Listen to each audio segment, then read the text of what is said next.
Do you feel it? The fear is near.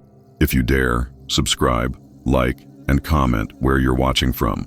But remember, what you're about to hear could haunt you. The new neighbor. When I moved into that building, all I wanted was peace. It was a small apartment but well located, close to the school where I taught. After years of living in noisy shared houses, finally, I would have my own space. The neighborhood was quiet, mostly made up of elderly people and discreet couples. Nothing special, nothing strange. At least that's what I thought. On the first day, while carrying my boxes upstairs, I noticed the door of the apartment next door was slightly ajar. A strange smell, like something slightly burned, escaped from there. I waited to see someone coming out, but the door slowly closed without anyone appearing. I thought it was the wind and continued with the move. In the first few days, I started noticing some curious details. The apartment next door never seemed empty. At night, I'd hear muffled sounds, as if someone was whispering very softly, very close to the wall we shared. The steps came and went, but I never heard a door open or close. Another strange thing, the light in the apartment never went out, not even in the middle of the night. Always that faint, constant glow filtered through the crack in the door. I started to think my neighbor was a reclusive person, maybe a writer or a nighttime programmer. But then, something happened that changed everything. One afternoon, coming back from work, I found a package at the concierge with my apartment number on it, but with a different name, Monsieur Vasconcelos. I asked the doorman, and he said it must belong to my neighbor, since that was the name registered in the building system. Since I had never seen the man leave, I decided to take the opportunity to finally meet him. I went upstairs, stopped in front of the door, and knocked a few times. The sound of my knuckles tapping against the wood echoed down the silent corridor. I waited. No response. I knocked again. Nothing.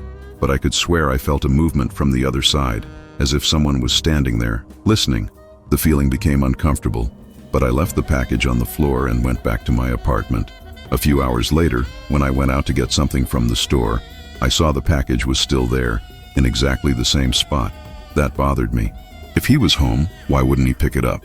And if he wasn't, then who was making those noises at night? I decided to ask the building manager the next day. After all, it wouldn't hurt to know more about my neighbor, but nothing prepared me for the answer she gave. When I arrived at the manager's office, she was sorting papers and seemed distracted. I casually asked about the neighbor next door, about the strange sounds and the lights that never went off. She looked at me for a moment, with an expression that at first seemed confused. Then she let out a low laugh, but without any humor. But that apartment has been empty for months, young man. No one lives there. I think you must be confusing things. I froze. How could it be empty? I heard the noises almost every night. How could it be empty? Trying to hide my discomfort, I asked if she knew who lived there before. She hesitated for a second, then replied with a more serious tone. Well, he lived there, but he left abruptly. No one has seen the man since. Never again. I left the office with my mind racing. If that apartment was empty, then who was the man I saw every day, or who seemed to be inside? And those sounds I had heard for so many nights? Part of me wanted to ignore it, to think that my mind was creating stories. But another part, the more rational one, couldn't find a logical explanation for any of it. I decided I would investigate further. And when I got home that night, a cold sensation enveloped me. Something was wrong. That night, curiosity consumed me in a way I couldn't ignore anymore. I needed to know what was going on in that apartment.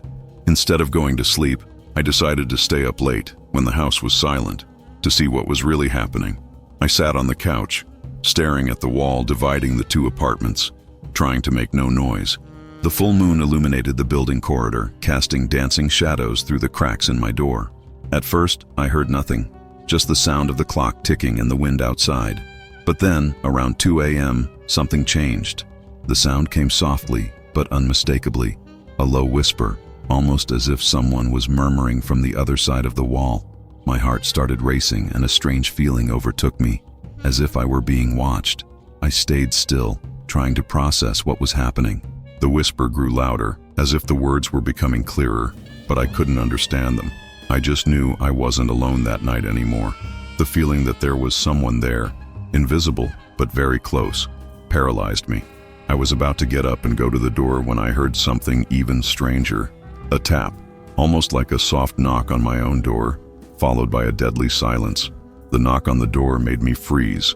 I didn't know if it was my mind playing tricks, but the sound was so real, so clear, that I couldn't ignore it. I stood there, frozen, holding my breath. There was no one in the corridor, I knew that, and yet the knock had come from there.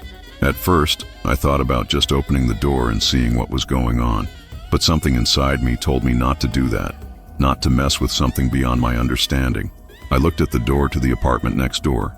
The light was on, as always, and the murmurs continued, more insistent, more intense. I tried to gather the courage to act. I slowly got up, making no noise, and approached the wall, pressing my ear to it. The words were now clearer, but still incomprehensible. A sense of panic began to flood me. What was happening? How could that apartment be empty if there was something or someone inside? I no longer knew who to trust or what to believe. Then, without warning, the light in the apartment next door went out. Silence took over everything. For a moment it seemed like time had stopped. I couldn't resist. I went to the neighbor's door and knocked, slowly but firmly. "Hello? Is everything okay in there?" No answer. I took a few more steps back, feeling the weight of the tension in every movement. The silence grew even denser after my knock. Something wasn't right, and I knew I had to act before things got even stranger. I was about to give up, to look for logical explanations, when suddenly, the door to the apartment next door slowly creaked open with a low, unmistakable sound, making me jump. There was no one there, but the door was definitely open, as if inviting me to enter. My body was frozen, but something pushed me to step forward. Curiosity had turned into an urgent need to uncover the truth. I entered the dark corridor of the apartment, smelling the familiar scent of something undefined, as if the air had been stagnant for a long time. The lights were off, but unlike other times, the place seemed tidier than before. Nothing was out of place, and the feeling of emptiness was overwhelming. I went to the living room, trying not to make any noise. The only sound I heard was my own heart racing.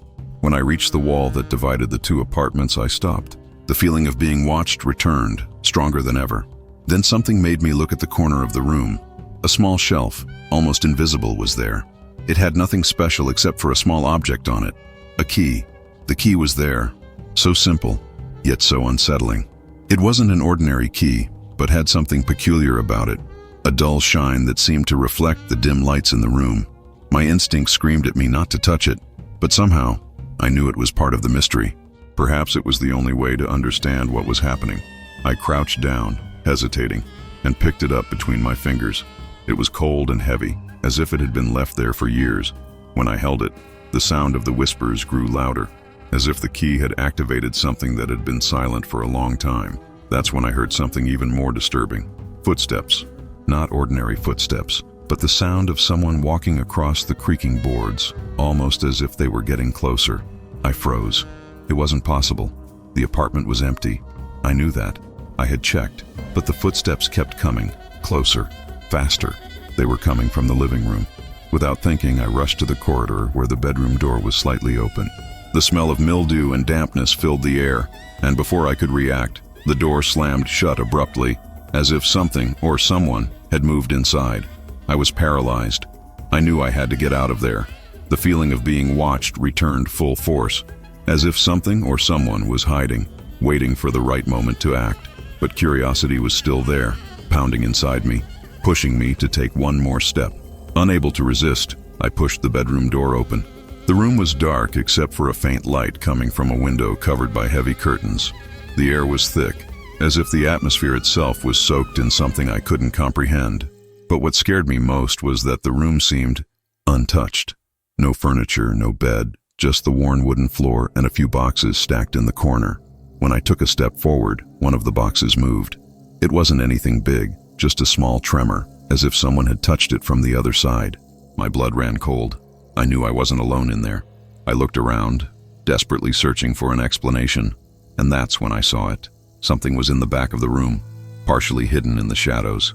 It was a figure, hunched, motionless. My heart raced in my chest and a wave of panic hit me. I didn't know what to do. Then, as if sensing my presence, the figure slowly turned, and its eyes, glowing in a strange hue, fixed on me. I couldn't move. Fear had paralyzed me completely. The figure's eyes glowed in an eerie greenish tone, almost supernatural, and its expression was indescribable. It didn't look human. It seemed more like a reflection of something between the world of the living and the dead. For a moment, I thought I had gone crazy. But no, the figure was there, as real as I was. Its eyes locked on me, and I felt as though I was being invaded by a deep sense of foreboding. That's when the figure started to move. Slowly, like a puppet, it stood up, and I heard the sound of bones cracking, as if it was stretching after a long period of inactivity. With the key still in my hand, I mustered up some courage and began to back away, never taking my eyes off that thing. It didn't come closer, but the feeling that it knew exactly where I was undeniable. I didn't know what that creature wanted, but one thing was certain. I needed to leave. I ran to the door, not looking back, and when I left, I heard the sound of footsteps retreating, as if the figure was moving away, slowly, but still watching me. When I reached the door to my apartment, I slammed it shut, locking myself inside. My heart was still pounding uncontrollably, and I wondered if what I had just seen was real or a product of my mind. But when I looked at the key still in my hand, I knew I wasn't crazy. Silence took over again, but now there was something heavier in the air, something I couldn't explain. I still don't know what happened that night. I tried to search for answers, but when the building manager saw me the next day, she simply told me, "No one has lived in that apartment since, and no one has entered there." What I saw, what really happened, well, I'll never know. But one thing is certain, the apartment next door, with its light always on, remains empty to this day. And me, no matter how hard I try to forget, I never pass through that hallway at night again.